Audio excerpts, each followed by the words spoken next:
Hello readers, I'm Amy, and today I'm gonna go ahead and wrap up some books and tell you what I've got going on lately. I've been a mixture of busy and in a really weird, bad headspace in the last couple of months. So the last wrap up that I did and the last review that I did was, I think, back in September.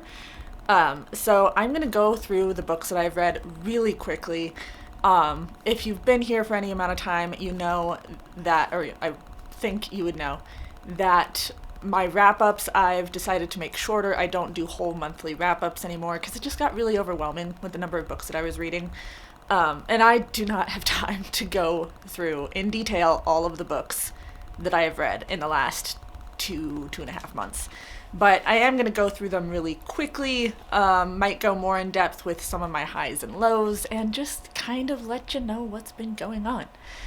So, go ahead and start with some of the books. In October, I had Vampathon. I also did a little bit for Screamathon. I'll link all that information down below. Not entirely successful, because I didn't end up doing as much horror as I thought, because again, weird headspace. But I read Spinning Silver, which was gifted to me by Hillary from Melted Books. 5 stars. I loved this. This set me off in a fantasy mood for the following months. I am still kind of in a fantasy mood. I'm never in a fantasy mood. I'm not really a fantasy reader. I don't read that much fantasy, but Spinning Silver just set something off. It was my birthday gift from Hillary. Shout out to Hillary. I loved that book. I've already sat down and I didn't even bother to get the books off my shelf, so I guess I'm just going to include some pictures on here. We Sold Our Souls. This was a birthday gift. I think it was the birthday gift. I got 2 books from her. I got We Sold Our Souls from Victoria, from What Victoria Read. Shout out to Victoria. Thank you for the only Grady Hendrix book that I didn't have. Outside of Paperbacks from Hell. I have it on Kindle, don't have it on physical. I don't know that it's a book that I'm ever going to read. We Sold Our Souls was actually my least favorite Grady Hendrix book that I've read. You can really tell that he came a long way with his writing. There was just, it felt a little disjointed as a story. I still want to hold on to it because I want all of Grady Hendrix's books because I love him. But yeah, not my favorite of his. Haunting of Hill House. I read this for Goth Lit Club. I hated it. I liked The Lottery. The Lottery is one of her short stories. It's very famous. It's very creepy and horrible.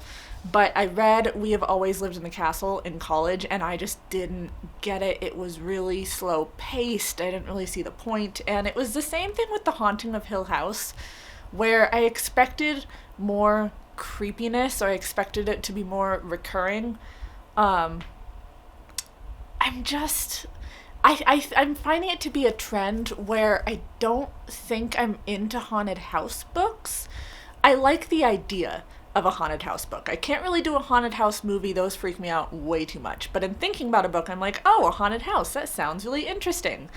But they end up being such a slow burn that I lose interest really, really fast, and the stuff that happens isn't usually dramatic enough. I'm still willing to try some things. I think Kill Creek looks like a really interesting book, but it's looking like haunted houses might just not be my genre. Uprooted was the second Naomi Novik book that I read. Didn't like it as much as Spinning Silver. It's a Beauty and the Beast retelling. I'm kind of over Beauty and the Beast.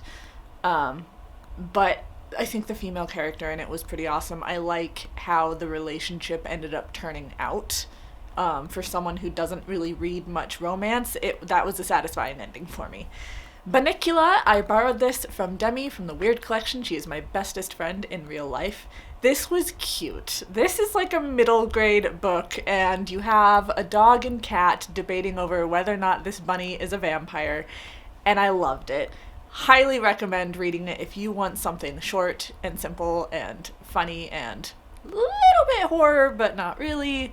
It was cute. I actually still need to find that book so that I can give it back to her. Demi, if you're watching this, I'm sorry. I'm not sure where it is, but I have just moved. Bastard Out of Carolina. This was given to me months ago by Michelle from Thor Wants Another Letter. Sorry, Michelle, that it took me so long to get to it. I ended up putting this on my classics shelf because it is like a slightly older book. This really, it hit me.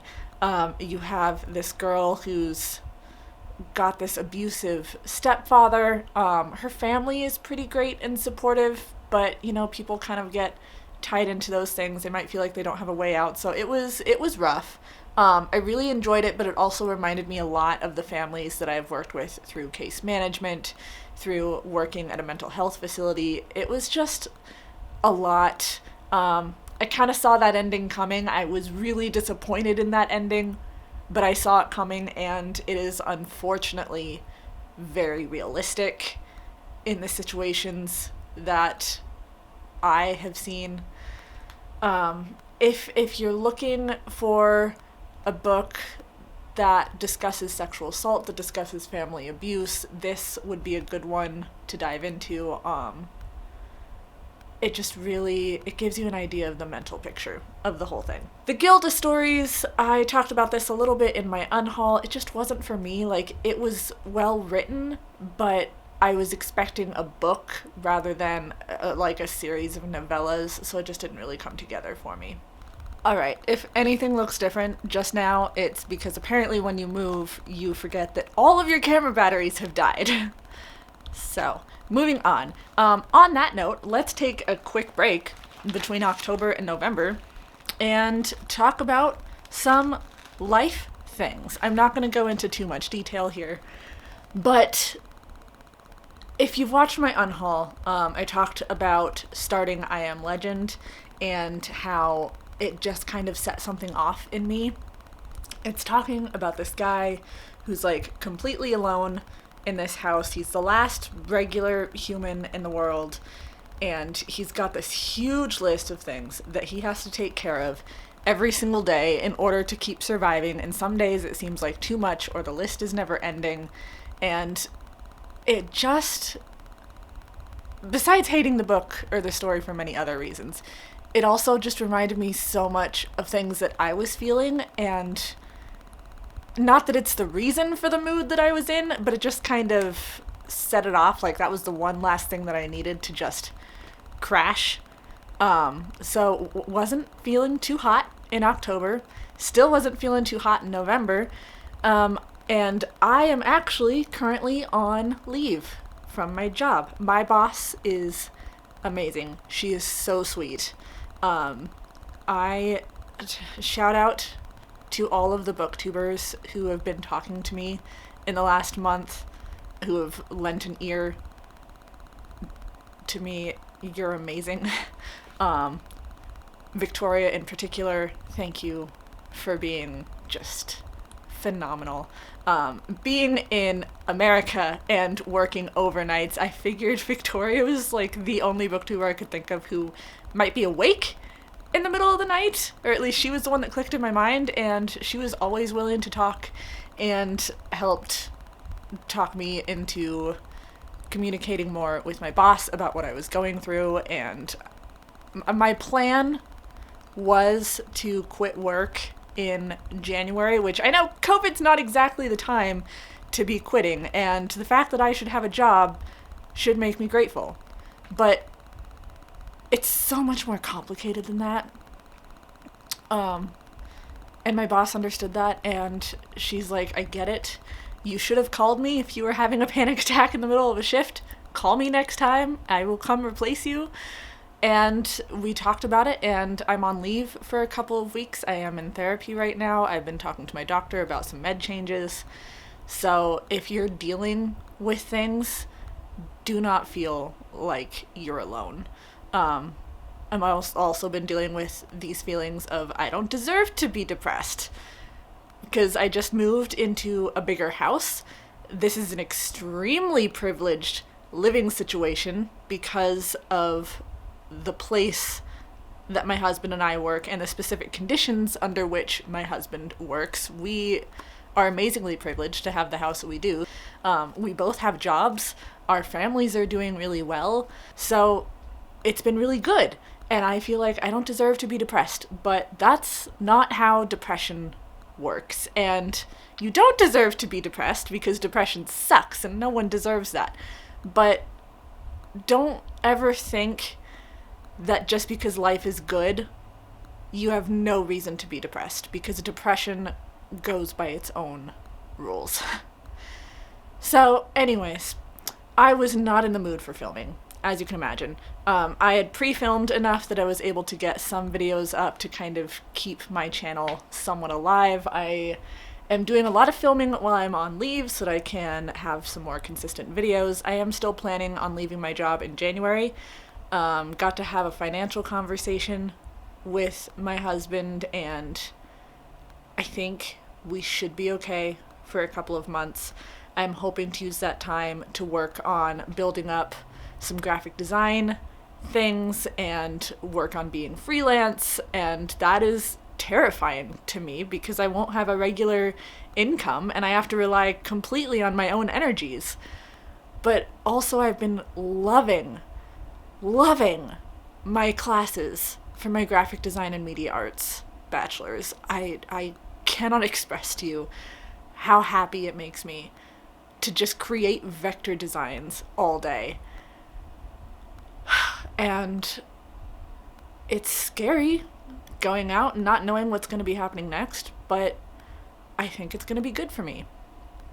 My therapist and I talked a lot about how this move seemed to be triggering for me. We talked about some past moves that have been really difficult. And just moving completely unsettled me, and I still don't understand why things turned out the way that they did, but I just have to keep it simple and remember moving upends your entire life in one way or another. Even if you're only moving like 2 blocks away, like we were, it was a lot to deal with. So, that's kind of an update on what's been going on. It was rough. I am feeling significantly better. I should be back to work in another week. I'll get a paycheck or 2 and then relax. And it does really feel like I've had some breathing room while not working. I get to see people during daylight hours. That's a huge change. So enough with the sad stuff. Let's get on to November and what I read in November. So, like I said, I was really in a fantasy mood. But before I go into the fantasy stuff, because it's a whole series, I'm going to talk really quickly about the 2 other books that I read. November was Nonfiction November. I started off wanting to do Nonfiction November, and then I'm like, you know what? I am not in the mood for nonfiction, like, at all. So I read one nonfiction book. It was called Dark Archives. This one I gave 4 stars. It was well written. It wasn't as enthralling as I wanted it to be, but because of the subject matter, I had to give it 4 stars. The Dark Archives is about, I don't remember the term for it that she used. I'll put it up on the screen. But basically, books bound in human skin. What's the history of that? Where did these books originate from? Things like that. It was mostly medical texts that doctors had collected that were really important to them, and then, oh, this guy happens to have some back skin just laying around. Why doesn't he turn it into leather and bind his book in it? She looks into a lot of the people themselves and kind of their life stories, and how they came about to binding books in skin. It was interesting. Yeah, would recommend if you're interested. I'm still trying to remember what in the world that word was, because I was really impressed with myself for remembering the terminology for books bound in human skin.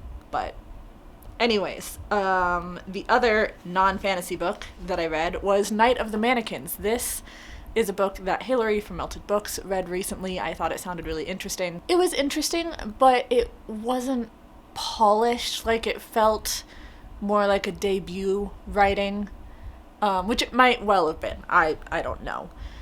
But it was really unpolished. I think a lot of that was in its voice. It was very much this kind of first-person teenager, not quite stream of consciousness voice. It's the voice that you would expect of a preteen teenager character, but also I don't particularly like reading in that voice. I kind of saw where things were going, but it just didn't quite wrap things up in the way that I would have liked. So it was fine. 3 stars. Now for the fantasy that I've been reading, because I've been in a funky mental health mood, so what better books to read than some fantasy books about the Sino-Japanese War and torture. The things that I read when I'm going through a difficult time are just interesting. I started reading the Poppy War series. I picked up the first book, I read through it, I was enthralled, I loved it. Moved on to the second book, which was a lot heavier. There's a lot more torture in that book.